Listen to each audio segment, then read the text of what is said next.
All right, man. Good afternoon, good evening, good night, from wherever you're at. Like I keep saying, I do not know. I'm here with my dog. The tall guy, you already know, man. We're back with another one. We're gonna react to what's it called? NBA Youngboy talks about his fame and his music and changing his ways for more. So yeah, NBA Youngboy saying he's tired of spitting that negativity in the ears of the young boys and the young women in this world. He's gonna start to turn his music career around. Turn his music career around, and yeah, he said he's tired of people hurting each other listening to his shit. But we don't know what's going on. It's our first time watching this. We're about to tune in. I rate it. Let's get to it. I rate it too. I do want to feel positive about myself though one day. Like, alright, you did it. Nothing's wrong with you. You're okay to walk this earth. You're not a bad person. You're not someone who's fucking it up. I'm just curious on the man that I'm going to become.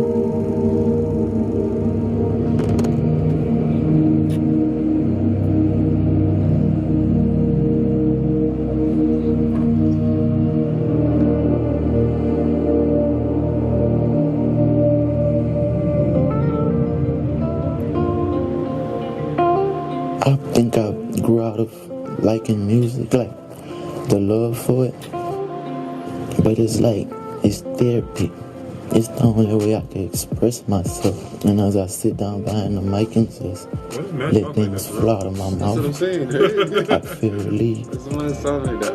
What's up? Man, I was flooded with millions of dollars from the time I was 16 all the way to this point in my life. And I woke up one morning and I was like, damn, they got me. Man, look at the shit I spoke about. Look at the shit I put in these people's ears. Man, I feel very wrong about a lot of things. How many lives I actually am responsible for when it comes to my music. How many kids and people have gotten caught or put this shit in their ears and actually hurt someone. And now I'm sitting back like, damn, I can't do it all in one day. But I promise to clean whatever I can clean. But it's gonna take time. Okay, that's just the first part of the video. Yeah, man, he sounds kind of what's it called? Sincere. He sounds very sincere in his tone and when he's speaking. But I would say, yeah, like, not even would I say. I have a question. Would you, or do you think that the music, like negative, like when artists spit that negative shit and all that violent shit, that it actually affects people and that people are influenced by it in some way, shape, or form? Are they, like, for instance, if you're listening all day to shoot a nigga, kill a nigga, fuck a bitch, and then you're around a nigga that you feel does the slightest disrespect to you, what is your first thoughts gonna be? Is it gonna be shoot a nigga, fuck a bitch? Not necessarily, no. Okay.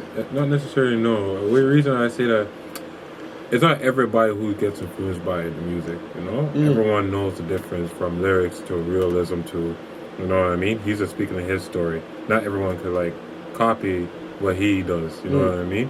But, like, he sees the way that he has so much influence because he's, like, what is he now? The #1 artist on YouTube now? Spotify. On Spotify, YouTube, right? as well, yeah. YouTube as well, right? Yeah, he's, like, right next to his little baby and all that. Yeah. So, like, you know what I mean? Like, it makes sense what he's saying, like, hey, how he wants to change up his scene, change up the view, you know what I mean? Because even so, like, he's actually friends with his ops now. What's his name? Frito Bang, and they had, like, yeah, they had a serious beef. Yeah, they had a serious beef, and, like, Kodak Black as well, they had beef. I swear they were beefing still, no? No, they called each other and talked it out. Oh, they talked it out. See what I mean? Like, that's what I think Mandem should do now these days. Yeah, that's a good thing, bro. I feel like, you know, if you have a problem, you should definitely end that with people. You know, life's too short. We're all gonna die at least. Like, at some point, all of us are gonna die anyway. So, like, there's nothing. There's no way for me to up you or you to up me. We're gonna die. You know what I'm saying? That's true. You know what I'm saying? That's true. So if you could leave this world and not have that bad blood, then 100%. But yeah, let's tune in. Let's see what else he has to say.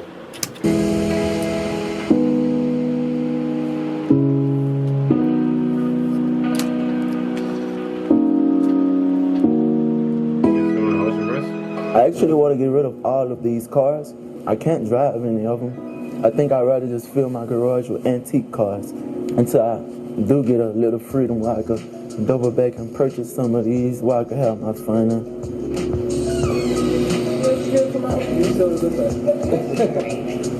And that's my accountant, Miss Quintina, making sure I handle the money I was blessed with properly.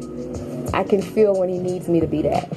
And so that accounting hat, I take it off when he needs me to be human, when he needs somebody to talk to. Whatever he needs me to be, that's what I am for him.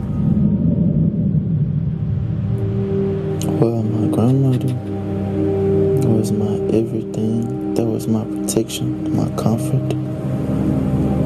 This is my angel, my protector. So as she died, I seen like just this very big difference inside everything. Like, he got a big heart. Like, he love people. Like, if he love you, he love you. You know what I mean?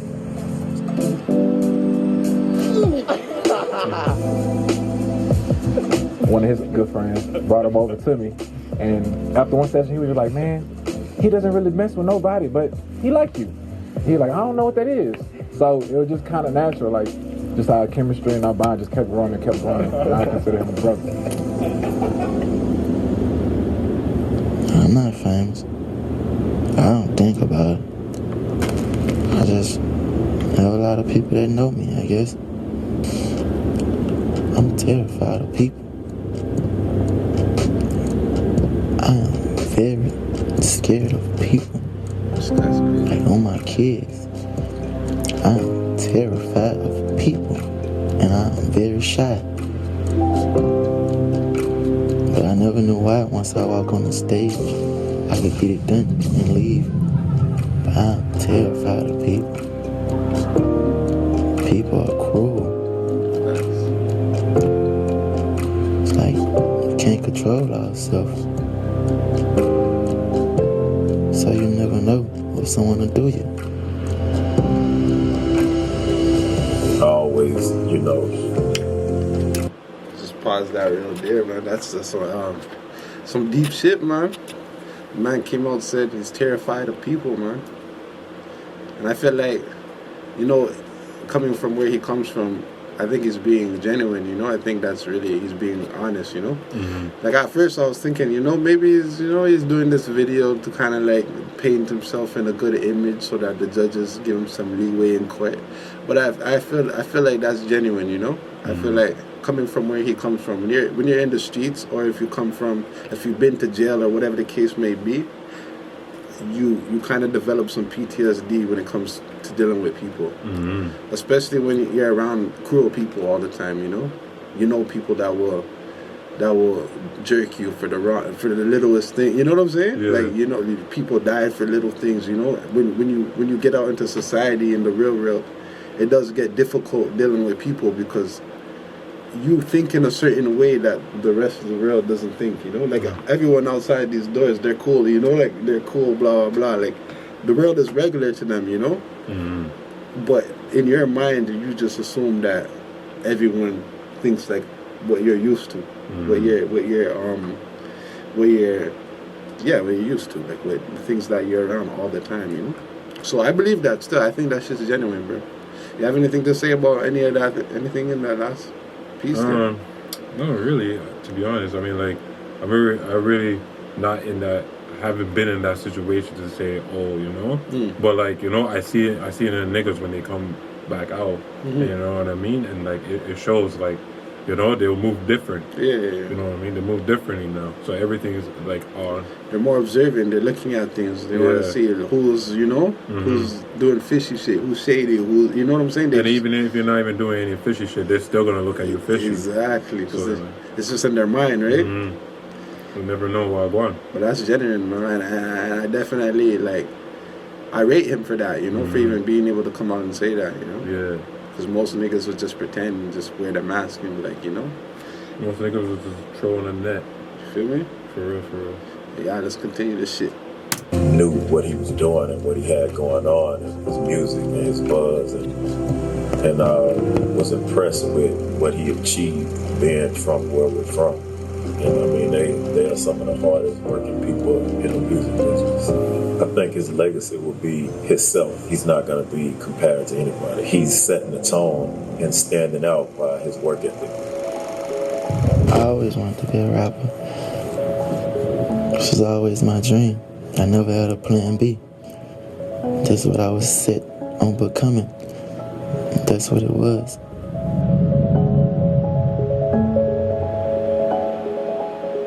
You can't be on top forever, you know. There's always to be another artist, but there'll never be another Youngboy. I will not be provoked. I will not be broken, and I'm not going back to where I used to be. Accept it or not, I ain't going back. I ain't going back. I only get more groovy from here. He said more groovy.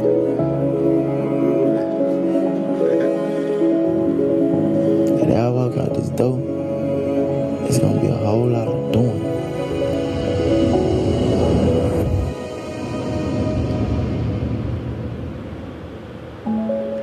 Yeah, I'm on. That's it. That's the video. So yeah, man, give me the thoughts and feelings, man. Talk to me, bro. So, Feel about that. saying like, you know, he wants to change his influence. I believe in him. You know what I mean? Like me per se, I don't really listen to his music like that. You know what I mean? Not really like Youngboy fan, but I already know how his music is. You know what I mean? Yeah. And like some music, he has some, you know, like violence. Some of them is not even just violence. It's just regular shit, some lovey-dovey shit or whatever, right? Yeah. Or some pain shit. I wouldn't know stuff, but yeah. You know what I mean? Like the tracks that I actually listen to from him, you know what I mean? Yeah. Like I actually like, I would say like 3-4 tracks out of everything he has. Yeah. You know what I mean? I'm not really a Youngboy fan, but like I already know how his music is. But like that's what I'm saying. Like I see what he's saying, like how he wants to change it up because he has a bigger influence on everybody. Yeah. And then now he doesn't want to go back to where he was because the rap, as most niggas now these days, or even before too, is a way for them to come out of the situation they're in. Yeah. So they get that. So once they get that, they're gonna bring all their families and their friends, whoever stuck it out with them and grind it out, bring them out of the hood and live happy ever after. So they say, you know what I mean? Yeah. I'm not saying they don't, but like I'm just saying like yo, like he didn't want to go back. I'm pretty sure like if any man who gets an opportunity to leave the hood and live good would leave. You know what I mean? Yeah. Like the hood. It's a real shit. Like I love the hood, but at the same time, you don't want to stay stuck in the hood. You think it's possible for niggas to live in the people to make it out the hood and stay in the hood and continue to live a prosperous life? And no, I don't know. And It's either one way or another. Prosperous life. It's either one way or another. In my opinion, it's one way or another. Or do you believe in the Nipsey Hussle effect, where like it's just not gonna happen, it's not gonna last, it's motherfuckers gonna hate it or be jealous of you and take you out at some point in time? I mean, like, do you really want to throw away your career just to do all that or lose a life? I mean, I feel like personally, like if someone like you, someone like me, I feel like we could stay because I don't feel like no one's gonna do anything, you know? Like I think, I don't know, I'm just being optimistic. Someone's probably watching this like, nigga, I'll fucking rob your ass. You know? Like, that's what I'm saying. Like, you know, we're probably doing something they can't do or they want to do, but they can't do it at all. Yo, you could do anything you want in life, bro. No one could stop you. Anything that you want is ordained and is coming to you. Don't worry about people. No one could ever stop that. Who jobless? No man can curse. That is a real thing. That is not just a saying. That is real life. And yeah, bro, fam, I rate him. I rate him being just like a street nigga, bro. Yeah. Like coming from the streets and being able to say that, fam. Because Yeah. there's a lot of your rappers that you listen to that are lying to you. That And feel he's young too, so that- he's like, what is he, 21, 22? 20 is Youngboy, bro. He's really a young boy, fam. But there's motherfuckers that are lying to you every day, making it seem like everything's alright, and that they're just fucking immune to the street shit, and I'm a thug and da da da da. That they're just telling you man. lies, fam. No, man. That shit ain't real. No, man, they Motherfuckers- don't even like it themselves. You know what I'm saying? That fuck all that. I'm just saying. At the end of the day, we all have a mom. Some of us have kids. Some of us have family members that really give a fuck about us. And when it comes down to it, those are the people that you really have to answer to, other than God, fam. You know what I'm saying? So you always have to answer to those things, and like, we could always rate them when a motherfucker's being real, and when they're coming out and they're being vulnerable like that, you know.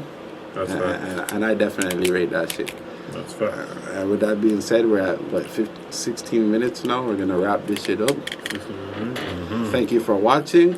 Like, subscribe, share, and on to the next video. You already know, man. Peace.